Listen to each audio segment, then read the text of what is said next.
Every year, people wait until week one to make trades, and every year, your buddies are overreacting to preseason narratives and minor injuries right now. So, these are the four players that you should steal before their value spikes. By the way, I'm Joe. I've done over a billion views in sports over the last decade, but more importantly, I've helped thousands of people just like you win their fantasy league. The way I structure these videos is always the same. First, I start every video with some daily NFL news and why they matter for fantasy football so that you're up to date. It's just a way for me to deliver some value right off the bat. And then I answer my 5 favorite YouTube questions from yesterday's video.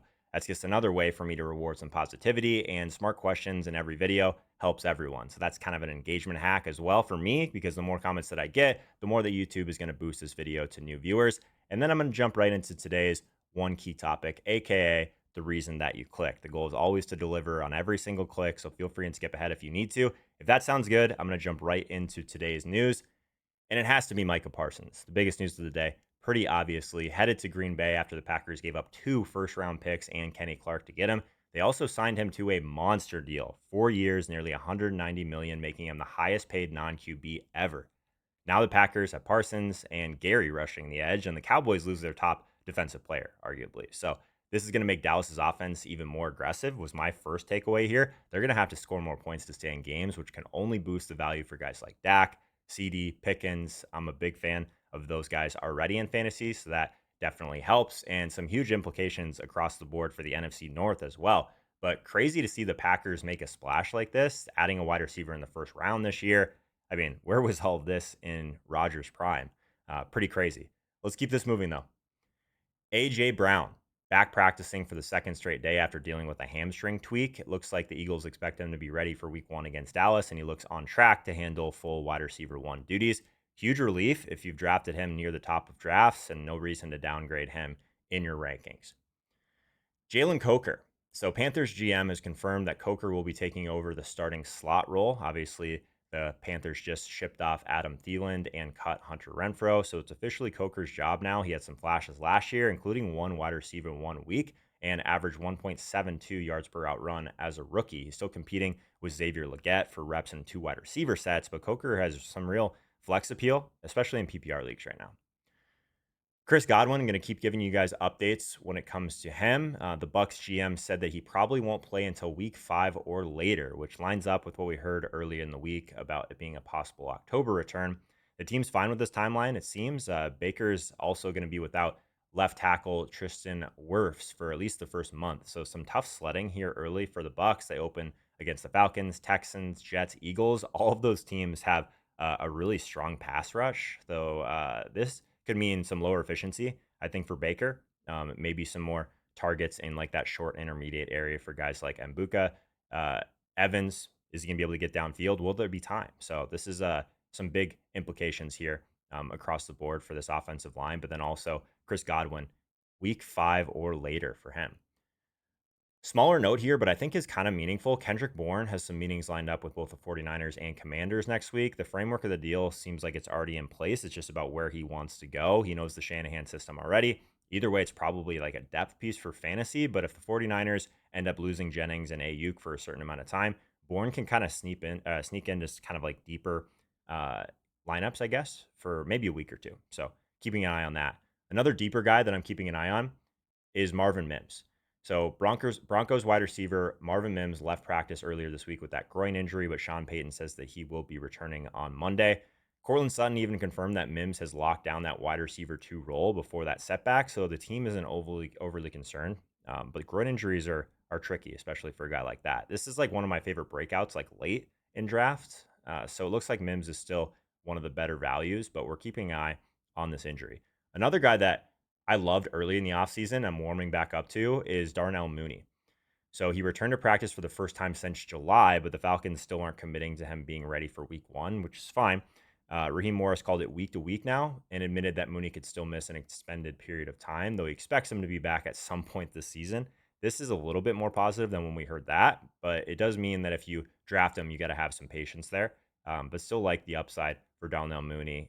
Little spoiler, we're going to talk a little bit more about him here in a second, but let's get into some Q&A. Love the Q&A. A little pushback on your Tyreek take. I think this past season is his floor. I'd like to know when the drop-off occurred during the season, because I honestly think it was a lack of care or effort opposed to actual drop-off. Interesting. Miami has to get him the ball if they want to win, and Mike wants to keep his job. Agree with that. On top of that, Waddle is too frail and dependable for the whole season. I'm not saying that we'll see 2023, but I don't think Tyreek will finish top 10, barring Tua's health. By the way, I'm new to the channel, liking it so far. Cool, man. Yeah, I think this is like, there's some pretty good points here that I didn't mention last time. I think that I think there's a spectrum here of what could happen with Tyreek Hill, personally. My concern is that there is at least some hints that the drop off may be coming. Even if I agree with you that the drop off occurred for some of these other reasons, maybe he just didn't care towards the end of the year. Not great from a guy you're drafting this high, but still, it's possible that he still has the juice. The part that I disagree with you on is Waddle. I actually kind of like Waddle this year for a lot of the same reasons I like Achane. I think he could kind of end up with a decent amount of volume, and especially if Tyreek is starting to become a little bit cooked, Waddle still got some young legs, and I think he's basically like a little bit underrated at this point where he's going in drafts. So, not exactly a question, but I thought there's some good points here that we should mention after talking about Tyreek yesterday. Can't tell you how ready I am for Sunday morning. We are back. That's the best part, man. Best part of the week. Sunday morning live streams are fun. Curious your thoughts about having too many rookies on one team. Would you draft all the hyper out on Buka, Hampton, McMillan, Golden? Yeah. So rookie breakouts. We were just talking about this, I guess. Range of outcomes. So we want, at least in that area of the draft, like those middle rounds, I want a chance to draft a guy in the middle rounds that has a chance to be like a top 12 player. So like actually vastly outperform what we're projecting for him right now. And we always end up being, or most of the time, we end up being a little bit cautious on where we project these guys because we don't know, right? We haven't seen at the NFL level. We don't know what's going to happen with volume and rotations, all of that stuff. But I'm someone that is going to be always a little bit more aggressive, especially on wide receivers, rookie wide receivers, just because the payoff for that is just so high. You get a Justin Jefferson late, like Jamar Chase, like all of this stuff, right? And I know some of these guys don't end up being late picks, but taking a chance on rookies in the middle rounds, like I think it's a home run. There's these running backs, obviously Hampton. There's a ton of guys that we can talk about, but I'm a fan, man. I'm not worried about having multiple. I don't really think about it that way. I just think about how do I build in as much upside to my teams as possible. Hope that helps. Love your takes. You have to speed up to 1.5. While Sal Vetri, I got to slow down to 0.075. Yeah, so Sal's a good friend of mine. Love Sal. I'm definitely capable of speaking fast. Check out the shorts. But thanks for being here, man. I try and make this one a little bit more of like a chill experience for everyone. How do you think Spencer Rattler helps or worsens Chris Olave's season outlook? He has played well enough that we think Olave could finish as a top 24 wide receiver. Yeah, this is an interesting one for me too. I was watching this Tyler Shuck versus Spencer Rattler stuff pretty closely. I honestly was hoping that it would be Shuck, just because we already kind of know what Rattler is at this point. He's not going to be like an accurate passer downfield. And Shuck, he's a big athletic guy, can basically throw the ball anywhere on the field. Also a little bit more of a threat with his legs too. So I think at some point we're going to see both of these guys. Personally, I think the case for the ceiling of Olave and Shaheed is better with the rookie, but we'll see. I think we're going to see both quarterbacks this year. I actually think Olave is still a value at like 75th overall in PPR right now. Dude, I understand you're trying to do, but seriously, you'll be eating crow at the end of the season. Tampa Bay has Mike, just picked a stud receiver, still a gamer. This is just clickbait. Yeah, cool, man. Love the intensity, like I said in my reply here.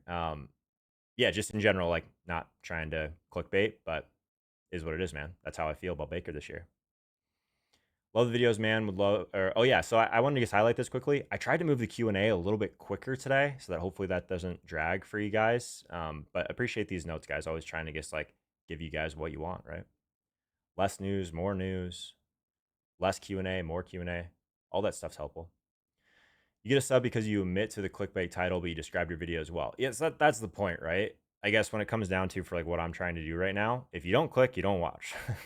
So the goal is hopefully bring people in, but also just to deliver on the click, like the whole satisfaction of did you come to this video and did you get what you were looking for? Like that's still the goal.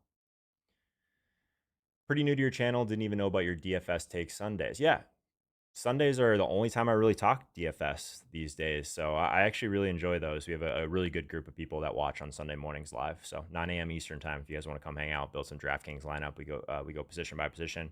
It's a good time. Mooney or Odunze. I assume you're not talking about week one. If we're talking about week one, it's Odunze, probably overall. It's a Dunze for me as well, but I do have Mooney ranked about 15 slots higher than most people right now. So we're going to talk about him in a bit. He is in this video. Enjoy the show. Thank you, Shirt. Appreciate it, man. Appreciate that. Appreciate that. How much do you think offensive line rankings correlate to a top performing running back? Yeah, this was like a really thoughtful question, right? So I wanted to walk through this. So 4 of the top 10 running backs are in the top 10. So basically diving into some of the top offensive lines and what their running backs are. And does it correlate to the top performing running back? So like I assume we're talking about like number 1 overall. I'm not sure it's like a perfect correlation to fantasy points, though that's always going to be opportunity and volume. But when you get all 3, like we saw with Saquon last year, for example, you got the talent, got the opportunity, and then you have the elite offensive line on top of that, then things can get foolish pretty quick. That's my take on it. What else we got here? I think there was another one that I hearted here. First membership. What's up, man? How we doing? I think I skipped one actually. Let's go back.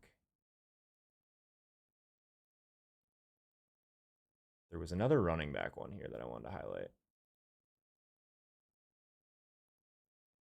I think I wrote it down actually. So it was basically along the lines of who's going to emerge as the starting running back in Jacksonville and who is like the guy that we want the rest of the season. So week 1 and rest of the season for Jacksonville. Start of the season, it's probably ETN for me. But the only guy I'm really drafting in this backfield at all is Tootin after like pick 125 or so. I still think there's a chance that he kind of emerges eventually. But the good news is, like, this is one of those ambiguous backfields in an offense that we think is going to be a little bit better. And all of these guys are cheap. So best ball targets, most likely for me at this stage. Cool.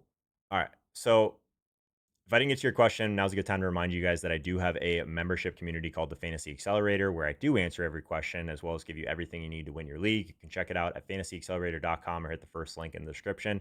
See if it's for you, but if you're not ready for the full draft kit yet, you can still get my top 150 rankings totally free at top150free.com. This is the exact list that I'm using in every draft this year. So you throw your email in there, you get the top 150 rankings, and you'll be ready to go for your draft. Cool. Let's get into today's one key topic. 4 players we need to trade for before week 1. Let's see if I can make it all the way down here. We got the whiteboard going. All right, let's get in there. And trying to get up there. Cool. All right. 4 players that we need to trade for before week 1, before it's too late, ASAP, trade for now before it's too late, all that stuff, right? Players that you'll regret not trading for, in my opinion, before week 1. So let's talk about our first guy here. Davante Adams. So you can get Davante Adams in round 4 as of now. And this is kind of like a key thing that we want to continue to hammer home, that we want to buy. We're going to talk about this more in season, obviously, but we want to buy when there's blood in the streets. And for me right now, there's definitely some blood in the streets in regards to some of these Rams guys, mostly just because of what's going on with Stafford, right? So if we're looking at this, let's make this a little bit smaller. So if we're looking at this, we've got a lot of market fear.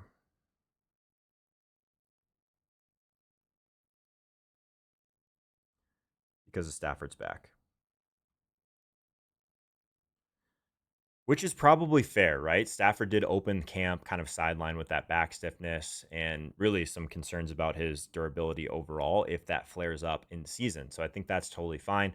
In terms of Adams specifically, older wide receiver, new team, all that stuff. Round 4, like ADP, that's like a spot where you can't be hesitating, right? To me, I think it's still a chance to buy low on like a true elite level talent. I think like that Jets stretch last year proved to me that he can still be like maybe not like a top 5 guy, but I think he still has like top 12 upside. Like I think there's still elite upside there. He's not completely cooked. We saw it, right? So weeks 9 through 18 with the Jets, he had 113 catches, 1,400 yards, and 13 touchdowns on basically a broken offense, right? Career high slot usage, I think, is relevant here as well. 51% in the slot. So a lot of times we see some of these like older receivers kind of have a little bit of a resurgence in fantasy just because they end up kind of moving into the slot a little bit more.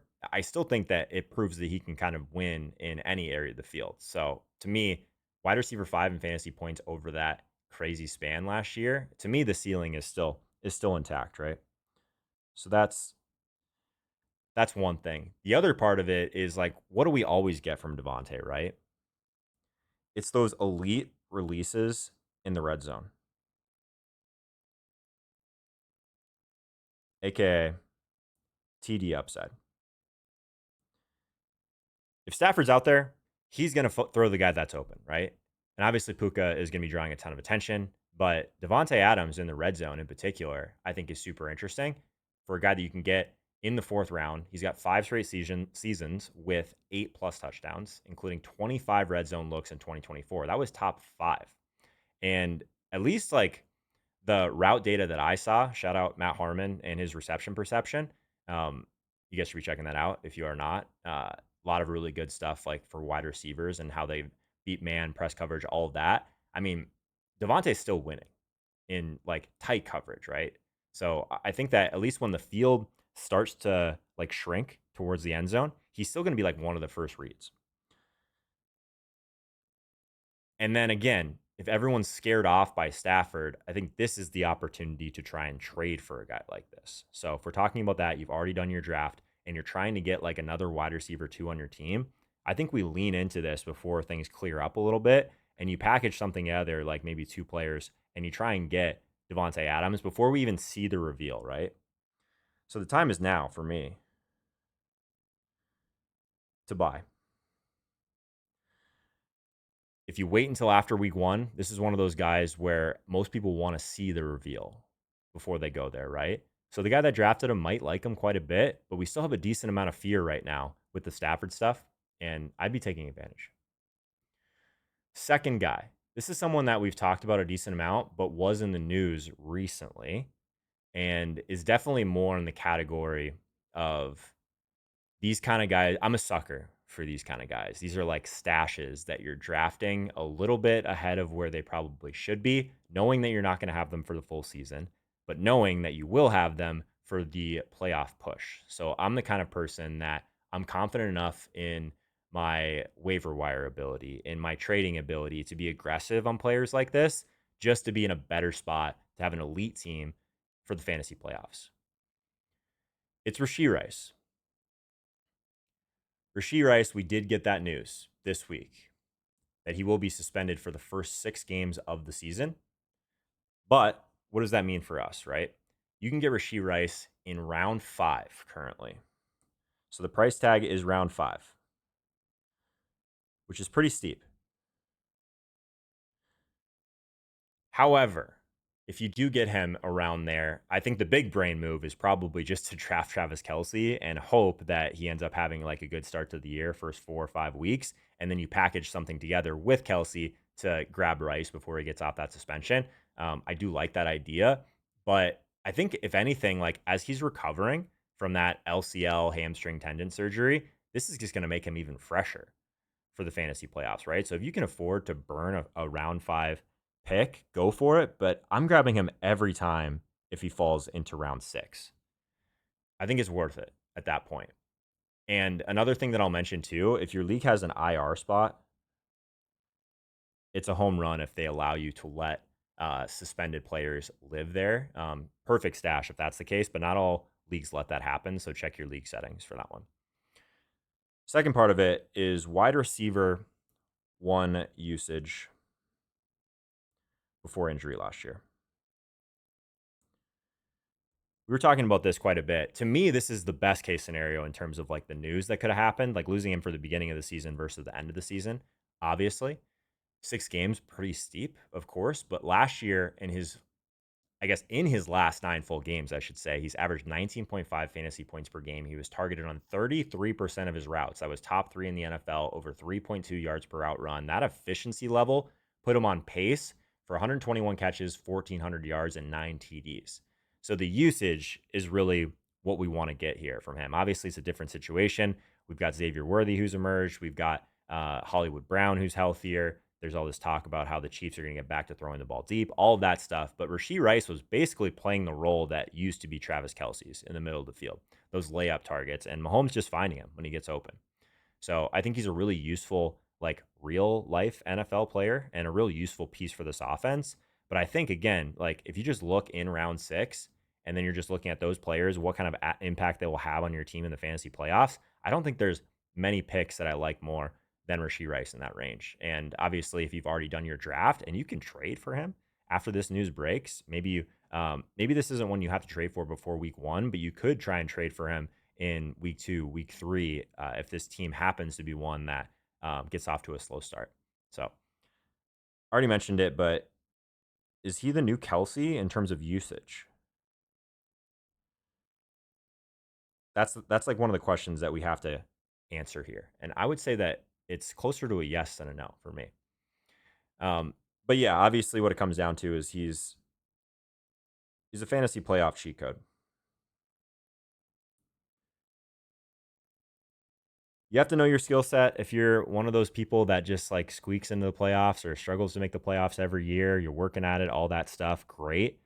Maybe this isn't a pick for you or a trade that you should make. But if you're in your fantasy playoffs every single year, you're fighting for a championship every single year, like having this type of asset on your bench, just waiting for week 7 and beyond, I think is a home run, personally. Third guy I want to talk about doesn't get like any hype, and I'm not quite sure why. DeVonta Smith. So DeVonta Smith is someone that I try and put on the radar a little bit more. He's been in a ton of short form videos this offseason. But part of the reason that I think people don't want to go there is just they see that this offense isn't going to pass a ton. They see AJ Brown. They see that Goddard's healthy.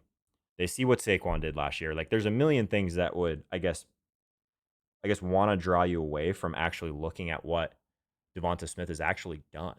So he's kind of right before that Rice range. He's like a round 5 pick right now. But the consistency as like a wide receiver too doesn't get talked about enough. So regardless of all the things that are happening here, he's been insanely consistent. Smith has finished top 20 in points per game for 3 straight years. He was the wide receiver 15, the wide receiver 20, and the wide receiver 14. So you're buying kind of a rock solid wide receiver 2 floor in round 5. So the price to me is priced at his floor. Does that make sense? And I think the part that like what makes this a trade now is we just talked about AJ Brown and the hamstring and how it just came out that he's probably going to be okay, but there's like a little bit of a door here for like the AJ Brown like injury sell. So if you're talking to the owner that has DeVonta Smith, I think you want to sell that maybe AJ Brown's hamstring is completely fine, right? Because we just got that news. But if you're on the side that is maybe a little bit less bullish on AJ Brown, maybe you think that some of these hamstring injuries tend to flare up because they do in season. This is like a really nice buy low spot before the games even happen and before that tweak even happens, if it does with AJ Brown. So, like I said, I think his floor is completely fine no matter what. But if we end up getting some injury upside here that just pushes more volume his way, like this ends up being like one of the best values on the board by a pretty strong, like pretty good margin. The efficiency was interesting as well last year. Again, I don't think that like people talk about efficiency and DeVonta Smith in the same category enough. So last year he had a career high 2.14 yards per route run. That's a pretty elite number, guys. 85% contested catch rate as well in 2024. Both of those were career highs. So even in the NFL's most run heavy offense, he still proved that he can have elite separation and reliability, which is huge. So the question is also, we have the consistency, we have the potential upside, but what if even this happens? So, Philly, what if they just throw a little bit more this year? What if it's not like insanely run heavy? Because they do have one of the easiest rushing schedules in the NFL, which is nice to see. But if we end up, I guess, if they take a little bit more of the load off with Saquon Barkley in some tougher game scripts, maybe we see a little bit more passes. If AJ Brown isn't 100%, maybe Hurts is still forced to throw a little bit more, and Smith is the guy that eats up those targets. So, like, we have to tell ourselves a story to where a round 5 wide receiver or someone that just drafted him in round 5 ends up being like a round 3 asset on your team. And should we go out and trade for a guy like this is the argument that we have to make. So the story that I'm telling myself is there's like three paths here to him being like a really strong fantasy asset and certainly stronger than like a round 5 pick, if that makes sense. We got one more guy to talk about today. I alluded to it in the news section. Darnell Mooney. Hear me out on Darnell Mooney. So someone that I was super excited about early in the offseason, right? We talked about him quite a bit on some of the walk and talk videos. DeVonta Smith, again, I still think that like DeVonta Smith, Rashee Rice, and Davante Adams are probably my top priorities. But if you have like a shallow league or maybe Darnell Mooney is like on the waiver wire or something, right? Like he's a 12th round pick right now. I've got him about 14 spots higher than he's currently going in draft. So I'm totally fine pulling the trigger on Darnell Mooney in like the 10th or 11th right now. So we just got the headline today that he's back to practice.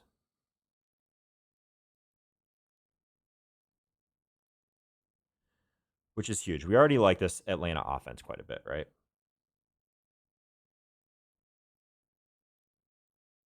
We already like it quite a bit.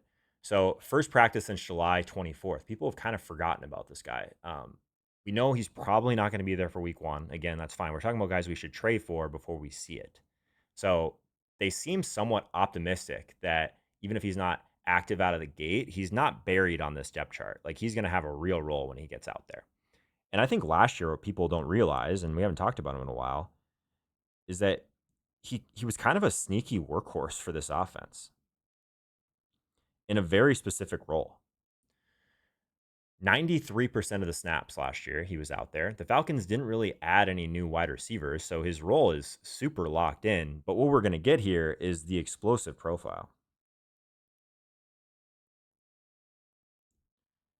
And a profile that to me is like super underrated for fantasy. Like these are the kind of guys that I want to get. These like deep ball dominators, those type of guys, right? So 1,300 air yards, which was 16th, 24 deep targets, which was 10th, and third in 15 plus air yard catches behind only Jefferson and Sutton last year. 1.89 yards per route run. That was a career high. So that to me shows that he's not just a filler wide receiver. He's not just a guy that they're throwing into that role that they're still trying to improve. He's like a legit vertical threat with efficiency in the NFL. So then the question becomes, why now? Because we don't have much certainty with this injury. He's a player that had 12.1 PPR points per game, the wide receiver 35, despite some QB volatility, we could say, last year. The Falcons, though, let's remind you guys why. I mean, I like guys like Drake London. We've been talking about him all off season, but the Falcons have the 6th easiest passing schedule in the NFL. And then Michael Penix, deep arm, kind of fits Mooney's game extremely well. So if we get I guess if wide receiver 35 last year, if that was the floor in pure chaos, and we can get this guy in round 12, I think he's like the classic buy before week 1 or buy before reveal steal, because if that's the floor, the ceiling is insanely high in comparison to where you have to draft this guy. So I'm a big fan of Mooney, and I'll be trying to grab him in a couple of leagues where if he's either on the waiver wire or someone grabbed him, isn't in love with him, he's a guy you can add on to a different package as well. But he's one that I'm looking at grabbing pretty aggressively right now before week 1. So if you guys are curious what I would do in each and every round, you can click on this video next, hit subscribe, and we'll see you guys tomorrow.